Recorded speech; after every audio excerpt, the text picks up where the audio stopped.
Yo creo más lo que me pasa que lo que pienso. O sea, cuando una cosa me pone los pelos de punta, o la carne de gallina, o me ruboriza, estas son verdades evidentes, no hay duda. Más que lo que pienso que, bueno, que será así o será de otro modo. Hay algo, y la actitud filosófica que yo defiendo tiene que ver con ello, de una atención como flotante, como cuando vas a cazar, que no tienes que estar mirando ahí porque salta la pieza para el otro lado, pero también muy atento a responder inmediatamente a cualquier estímulo y a cambiar el curso de lo que estás haciendo. Y que lo que miras, tu interés por lo que miras, no sea más fuerte que lo que miras, porque vas a ver lo que quieres ver.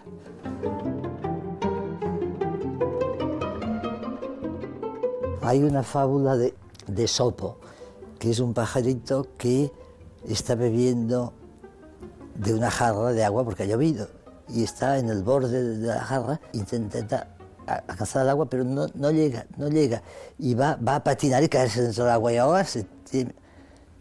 Y llega un momento que el pájaro se tira para atrás, no intenta llegar con su pico al agua, sino que se va cogiendo pedrecitas, las va tirando dentro del agua hasta que no es su cuello que debe bajar al agua, sino el agua que sube a la altura de su cuello.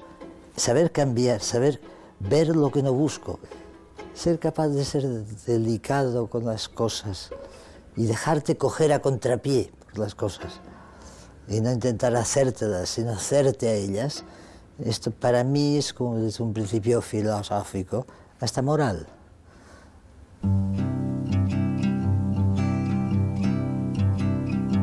Sobre este todo, sobre el mundo, Dios, hay por un lado los iluminados, los ilustrados, que dicen que vamos a conocerlo y no lo conocemos, pero dentro de 100 años ya nos clonaremos, luego no sé qué, y sabremos todo. Y frente a ello habría el analítico moderno que decía, sobre lo que no podremos saber nunca, mejor es callarse. Entonces Kant, frente al ilustrado, frente a este dice, hay cosas que no podremos nunca saber, ni podremos dejar nunca de preguntárnoslo. Y yo lo que me hizo hacer filosofía, a pesar del criterio de mi padre, fue que me sentí que yo estaba mal girbat, mal hecho, y que el hombre está mal hecho, y que el mundo está mal hecho. Bueno, el mito de Adán y Eva lo explica, ¿no? Adán y Eva se pasean por su jardín, pero quieren saber un poco más de la cuenta, de lo que Dios quiere. Entonces les castiga y te das cuenta que desde los cuadros de Durera a todas partes, hasta en el texto mismo, se dice que sintieron vergüenza. ¿Qué quiere decir que sintieron vergüenza? Quiere decir que un animal que era lo que era, el Dios le dijo, ahora tendrás, en lugar de ser tu cuerpo, no, vas a tener alma y cuerpo. Y claro, por eso inmediatamente se tapan. Dios puso una cuña entre mi alma y mi cuerpo. Dice, hombre, yo tengo pensamientos, tengo sentimientos y bla, bla, bla. Y hoy hablan de la inteligencia emocional todo el mundo. Yo siempre he estado hablando un poco de esto. Y la verdad es que la mayoría de tus pensamientos están hechos para satisfacer tus sentimientos. Están en función de los sentimientos. Entonces, ¿cómo tengo unos pensamientos que lo que hacen es tratar de legitimar los sentimientos? ¿Y cómo es que amo a esta chica de la trenza que sale del lado de casa y luego quiero acostarme con el 70%, no, 70, o el 60% de chicas que veo por la calle me iría con ellas? Entonces el pecado que decían también ayudaba. Esto era pecado. ¿Y por qué yo estaba estructurado así? Entonces yo empecé a sentirme incómodo con las piezas de las que yo estaba constituido. Mi padre y mi madre hablaban de una tercera cosa ante mí y cada uno decía algo distinto y las dos cosas eran verdad. Mi madre era el sí pero y mi padre el sí sí. Y nacer entre un sí pero y un sí sí, o haces filosofía o te vuelves tonto o renuncias. Y yo un poco traté de superar esta angustia fisiológica, esta esquizofrenia familiar, haciendo filosofía, supongo.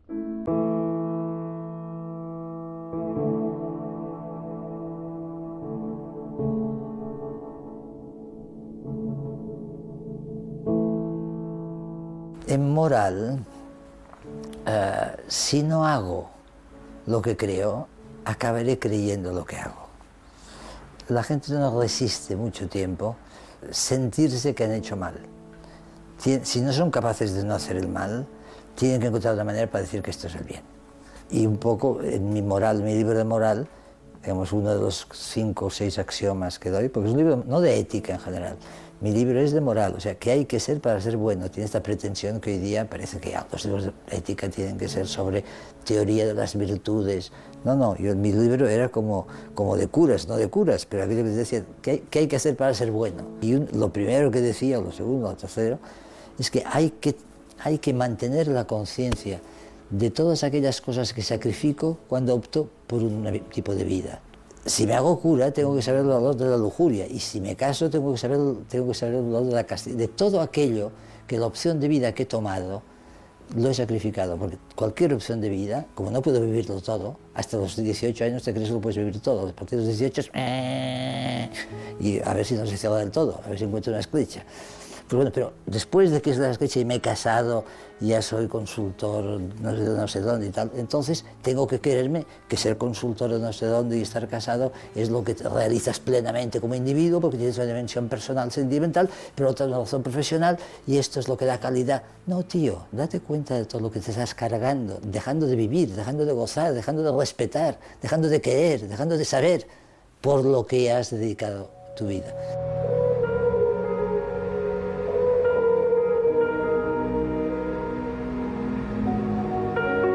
Tener principios quiere decir, es una persona que sabe cuál es su respuesta ante un niño que le solicita, una mujer que se le acerca, un contrincante con el que batalla, un tío con el que colabora. Entonces quiere decir que la persona con la que se encuentre, el niño, la mujer, el compañero, es un ejemplar pretexto para realizar sus principios. El otro es un ejemplar pretexto siempre. Y lo que importa es ser capaz de dejarte vulnerar y descubrir cuál es la demanda. Un niño quizás no quiere que le preguntes qué ha hecho en el cole, que te sientes y te aburras con él. Y otro niño, en cambio, que tienes es otra cosa. Si tú vas con tus principios, arrasas el mundo y lo filtras a través de tus intereses. Y todo es pretexto para tu realización. También interesa a la gente que construye su propia imagen y su propia estatua a fuerza de niños y de compañeros y de pobres y de ricos y de explotación y de miseria y de amor. No, por favor, déjate coger a contrapié, como decía antes, y con el conocimiento sería lo mismo.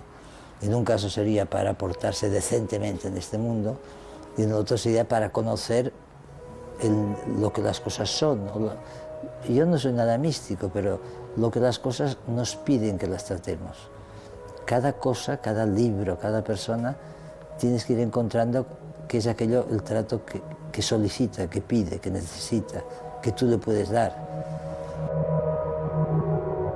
Yo creo que lo que importa es una comunidad de formas, de maneras y de educaciones, y de cortesías, y de urbanidades. Estas palabras todas horribles.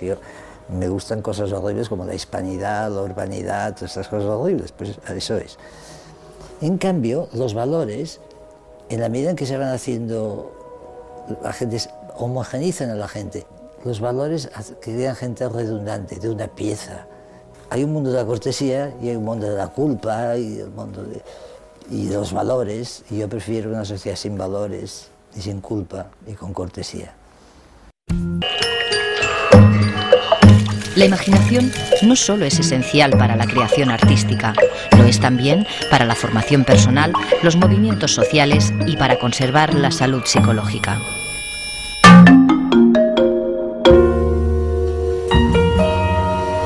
Nuestro primer invitado de hoy es el escritor Ignacio Gómez de Liaño, filósofo, novelista, poeta y erudito en 100 materias, entre las cuales destacan especialmente sus estudios sobre Giordano Bruno. Desde que fue profesor visitante en las universidades de Osaka y Pekín, la cultura oriental es una de sus pasiones, pero también lo son el estudio de la memoria y de los mecanismos para desarrollarla, y según él mismo ha dicho en alguna ocasión, la imaginación es el gran tema de toda su obra. Tu proyecto filosófico en realidad es muy ambicioso, ¿no? Tú postulas otra manera de pensar, tú dices pensar y sentir, ahora no recuerdo en cuál. Bueno, sí, hay una continuidad, sí. Y dices, pienso luego existo de Descartes, este es, en el fondo es que presupone el yo, es el je pense, yo pienso, luego yo existo. No está tan claro, en realidad pienso, luego hay pensamientos, no quiere decir que haya el yo, por ejemplo. Entonces, creo que no te gusta o no te sientes cómodo con la herencia, con la tradición que va de Kant, Hegel, Schopenhauer, todos estos no te interesan demasiado. Bueno, viene de más lejos, sí, viene desde Descartes, es decir, desde el egocentrismo con el que se inicia la filosofía moderna, desde Descartes, la idea de que el hombre puede tener una intuición directa y clara del yo. Y digo, eso es imposible. El yo solo se nos aparece a través de aquellos sentimientos, alegría, tristeza, cólera, bienestar, o ideas que se refieren, conceptos que se refieren a cosas. Es decir, lo primero que uno percibe, y así se puede ver incluso antropológicamente, el niño lo primero que concibe no es su yo, sino las cosas donde vive, sus padres, sus hermanos, sus amigos, la casa, el pueblo, el barrio. Tarda en darse cuenta de que... Claro, es decir, que el yo es subsidiario, es dependiente, es derivado de que tenemos un cuerpo, y ese cuerpo pues nos duele aquí, allá, o lo disfrutamos en tal zona del mismo, lo sentimos, y que ese cuerpo está en un espacio determinado. Es decir, que el objeto del pensamiento no es el yo nunca, sino que son cosas. O sea, yo pienso en este vaso, en este libro, o en estas palabras que oigo, o que yo mismo estoy diciendo, pero no hay una intuición directa del yo como pensaba Descartes, y como el propio Kant también postula en su yo trascendental, que él llama, y lo cual da lugar a una especie de solipsismo yoísta que no comparto. O sea, yo creo que el yo lo comparo con, digamos, los ángulos de un polígono. O sea, lo que constituye a un polígono, un triángulo, son tres lados que están relacionados de una determinada manera. Pues lo que constituye al yo de cada cual son todo el universo de cosas que vemos, sentimos, pensamos, etc. Y en cuanto al sentir y el pensar, no hay pensar sin sentir. Es decir, el pensar es una forma de sentir. Si quieres, es una forma pues ya más depurada, más matizada, que se puede atesorar en la memoria. Y sí, es un cambio en la perspectiva de la filosofía contemporánea en relación con la filosofía que procede de Descartes, pero que tiene sus muchos puntos de contacto con la filosofía clásica. No solo de Aristóteles o de Platón, sino también de los presocráticos. Es decir, que tampoco me puedo yo reivindicar como una gran originalidad, porque en filosofía creo yo que es imposible ser totalmente original, y cuando se pretende ser muy original, generalmente es que se equivoca uno. En cuanto a los filósofos que has citado, como Schopenhauer o Hegel, confieso que yo los he leído con muchísimo gusto.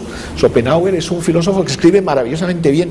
Hegel, sus lecciones de estética son preciosas. Sus escritos sobre religión, y en particular de la cristiana, son lucidísimos. No, mi ataque no está a ellos como autores de pensamientos diversos, sino como creadores de un sistema filosófico. No comparto esos sistemas.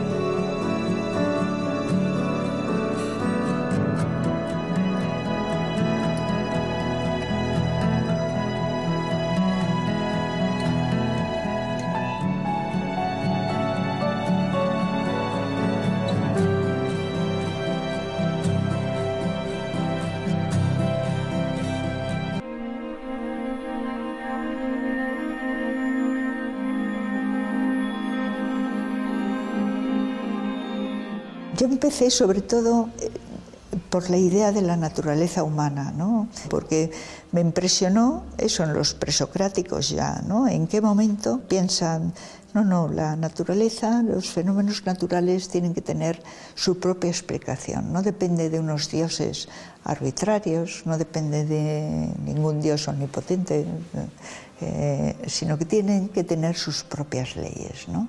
La naturaleza tiene sus propias leyes y primero eso se aplica al universo y luego se va aplicando a la naturaleza humana, ¿no? La naturaleza humana también tiene que tener sus propias leyes, ¿no? Y de ahí el nacimiento de la idea de individualidad, ¿no? De conciencia interior, ¿no? De la separación del grupo. El invento del individuo, el invento de la dignidad moral del individuo, que está en los griegos y que está también en muchas religiones y que luego acaba plasmándose en nuestra época, a partir sobre todo de la Ilustración, en la idea de que todos los seres humanos, por el hecho de ser seres humanos, deben ser iguales en dignidad moral y deben tener por lo menos una igualdad de oportunidades, ¿no? A mí me parece que esa es la gran creación, ¿no? Por lo menos de nuestra cultura, ¿no? En Occidente, a través de toda esta tradición griega y judeocristiana, pues hemos aprendido a mirar a los otros, ¿no? No siempre con coherencia, es decir, eso no quiere decir que no haya habido muchas injusticias, ¿no? La injusticia ética del mundo que dice Max Weber, ¿no?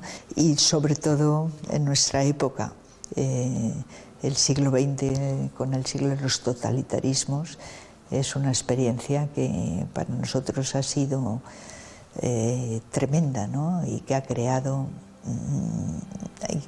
un pesimismo existencial fuerte, ¿no? La historia del siglo XX, que procedía de la idea ilustrada de que podíamos llegar a una convivencia pacífica los seres humanos, quedó absolutamente machacada y muy destruida por la historia de los totalitarismos, ¿no? De la que yo creo que todavía no nos hemos repuesto.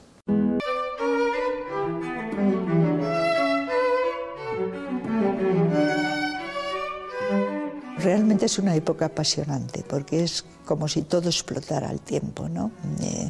En las distintas direcciones, y esa unión del atrévete a pensar con la Ilustración griega, que es la época de la sofística, como la llama Rodríguez Adrados, tiene mucho que ver con esta Ilustración europea y americana, que es fundamental y que remueve las conciencias, los fundamentos sociales, no inmediatamente, pero sí los empieza a socavar seriamente. Yo cada vez que dicen la Ilustración ha sido rebasada, hombre, todo en esta vida pasamos a otra etapa, pero vamos, es un momento de un antes y un después, ¿no? Y somos herederos en todo, en la idea de que eso, de la dignidad moral de todo ser humano, del conocimiento, de que no hay tabúes, de que se empiezan a romper los tabúes, de la lucha en serio por la tolerancia, por una idea de justicia, porque las penas, en todo caso, en las leyes penales sean proporcionales a los delitos, por la igualdad de la justicia, que es uno de los puntos fundamentales, ¿no? El que la justicia sea igual para todos, no es una justicia que se imparte por territorios o por estratos sociales, y la unificación de la justicia, ¿no? Que era muy importante porque y entonces somos herederos de todo ello, ¿no? Y de la curiosidad, ¿no? La curiosidad como ese elemento imprescindible para vivir, ¿no?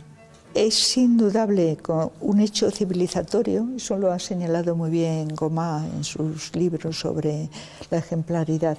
Es un hecho civilizatorio el que, aunque no se cumpla, es decir, aunque se violente y se viole una y otra vez, la creencia planetaria en este momento y que ha surgido de ahí, del momento que estamos hablando, en la dignidad del ser humano, por el mismo hecho de nacer, es un hecho civilizatorio importante, la creencia en la igualdad moral de todos, ¿no?